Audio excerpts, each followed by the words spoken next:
In Python there is a library called Tkinter which allows you to create graphical user interfaces, otherwise known as GUIs, which can be used to interact with Python code and create applications.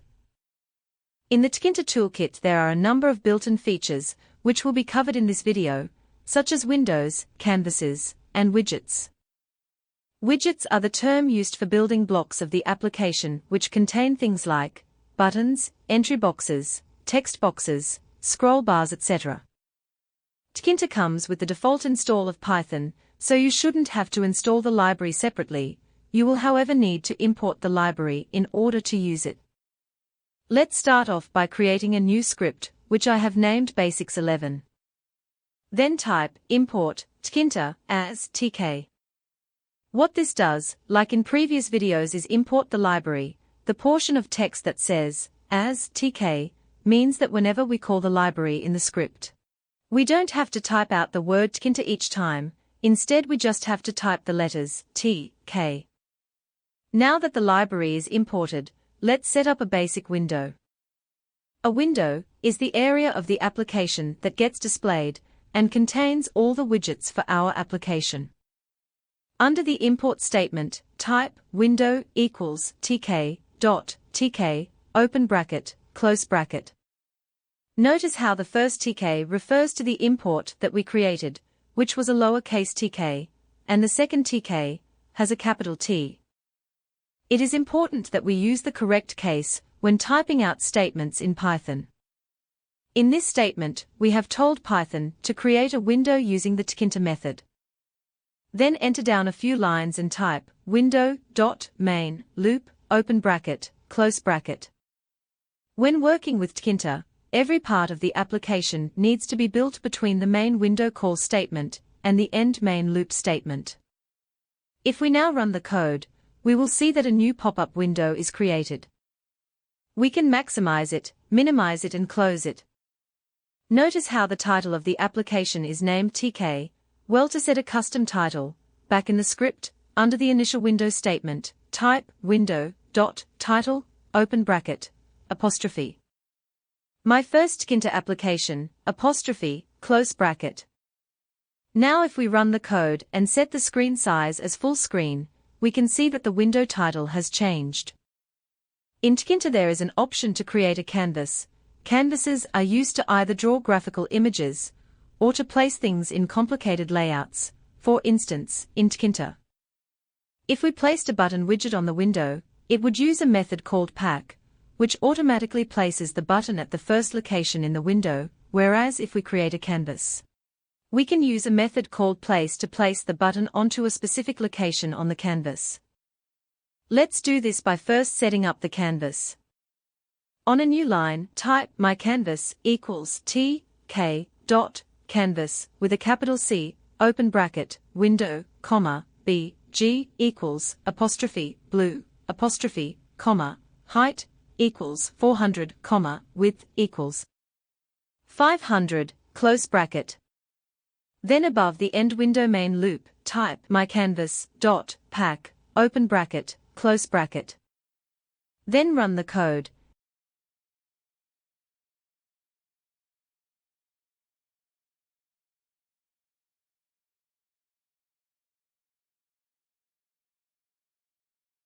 Here we can see that we have a blue canvas created within the window, at the screen resolution of 400 by 500. If we make the window full screen, we can see that the canvas is placed in the middle of the window. So, what if we wanted to create an application that was a different size based on which device it was loaded on? For instance, phones, laptops and computers can all have different screen resolution sizes. So if we state that the canvas size is 400 by 500, this will display as either too big or too small depending on the screen which it is displayed on. For instance, on this monitor, it only takes up a portion of the screen. To do this, we want to set the canvas size based on the proportional size of the monitor. In order to do this, first we have to get the screen width and height of the monitor we are using. Tkinter has a built-in function which does this in the script. Above the myCanvas initial statement, on a new line, type width equals window.width O underscore screen width, open bracket, close bracket. Then on a new line, type height equals window dot WINF O underscore screen height, open bracket, close bracket. Then enter down a new line and type a print statement to print out the current screen height and width. Then run the code. We will then be able to see the current monitor resolution printed to the shell window. Now, to set the canvas to width and height variables which we just created, in the myCanvas statement, replace the 400 and the 500 width and height for the variables width and height which we just created. Now if we run the code again, we can see that the canvas area fills the entire screen.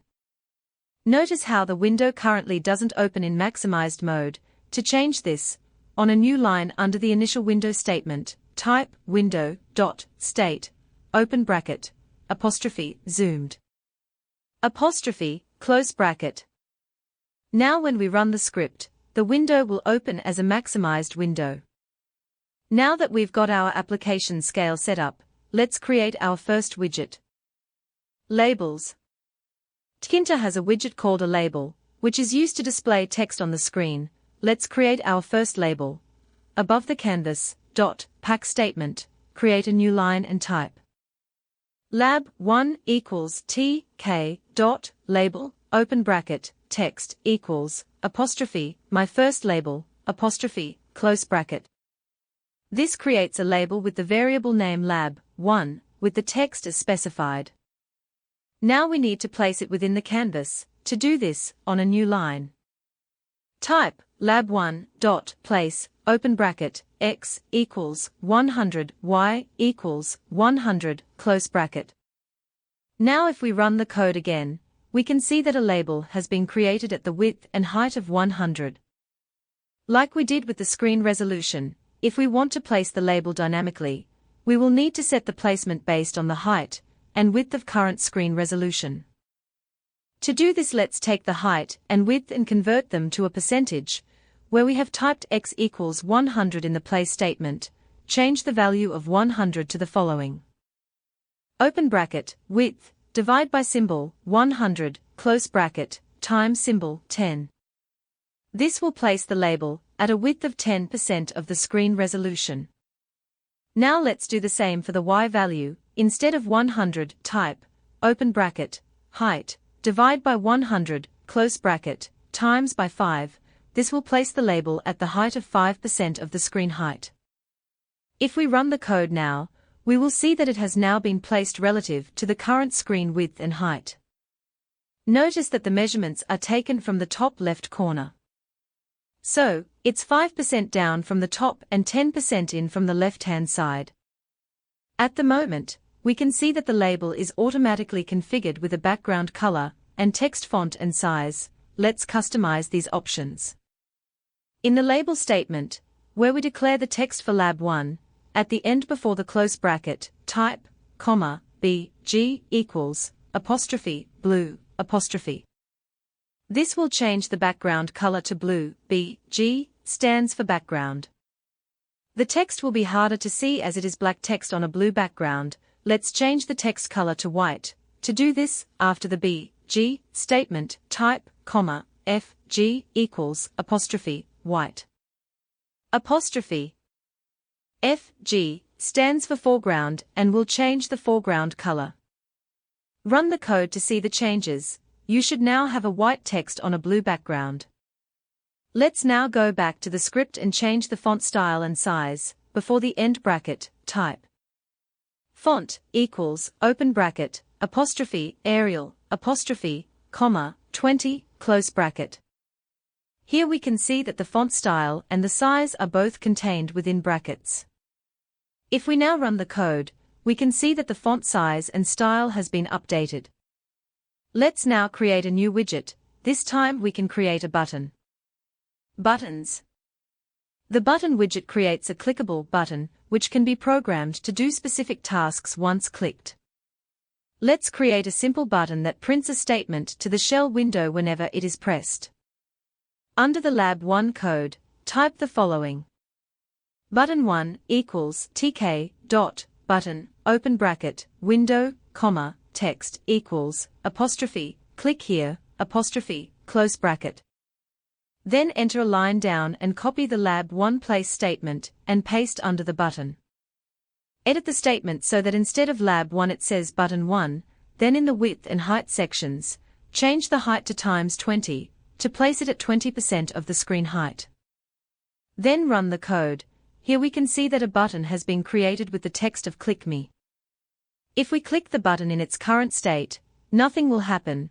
First we have to define what we want to do when the button is clicked. Let's create a function to do this. Above the button, create a function called my_button by typing def my_button, open bracket, close bracket, semicolon. Then press enter. We just want the button to print a statement to the shell window once we have pressed it, so type print, open bracket, apostrophe, this button works, apostrophe, close bracket. Now that we have created the function, we can call it in the button statement, where we declare the button. At the end of the statement before the close brackets, type, comma, command equals my_button. This tells Python that when the button is pressed, to use the function that we just created. Let's give this a go, run the code, then press the button a few times. When we look in the shell window, we will see that our print statement has been printed out. Entry box. An entry box is used to get a user input, which means we can type into the window. To create one, on a new line down, under the button statements, type entry1 equals tk.entry, open bracket, window, close bracket. Then on the line underneath, copy the lab1 place statement and paste it, change lab1 to entry1, and change the height to 30% of the screen height. When we run the code, we can see that an entry box has been created which we can type into. We can set the width of the entry box by adjusting its settings. To do this, in the entry box statement, after window, type, comma, width equals 100. This will make the width of the entry box 100 characters wide. Now if we run the code again, we can see that the width of the entry box has changed. Let's change the font style and size also. Go back to the entry statement and type, comma, font, equals, open bracket, apostrophe, Arial, apostrophe, comma, 15, close bracket. When we run the code again, we can see that the input font and size has changed. Notice also that the length of the entry box has also changed to accommodate to the new size of 100 characters wide. Notice how the label, button and entry have some interchangeable commands, such as the font declaration, text, background and foreground options. Most Tkinter widgets have similar settings, so if you work out how to change a setting in one widget, you will most likely be able to alter the other widgets using the same setting declaration. Now, let's use the 3 widgets that we have created so far and have them work together. Let's say we want to take the information that is typed in the entry field, and when we press the button, we want to display that text in the label field. To do this in our button function, let's type some new code. Underneath the print statement, enter a new line and type value 1 equals entry1 dot get, open bracket, close bracket. Then enter a new line down and type lab1 dot config, open bracket, text equals value 1, close bracket. Then run the code. Here we can see that, if we now type something in the entry field, and press the button, the label will update to whatever we have typed. There are a large number of widgets available in the Tkinter library. In this video, we have covered a few popular ones, but there are many more to explore and learn. There are also a number of additional settings, which can be defined when calling the widgets. For instance, a button can be replaced with an image rather than the standard Tkinter button layout. In the next few videos, we will be looking at a few starting projects that can be created using the Python basics that we have learned so far. And we will explore Tkinter further to create a GUI for them.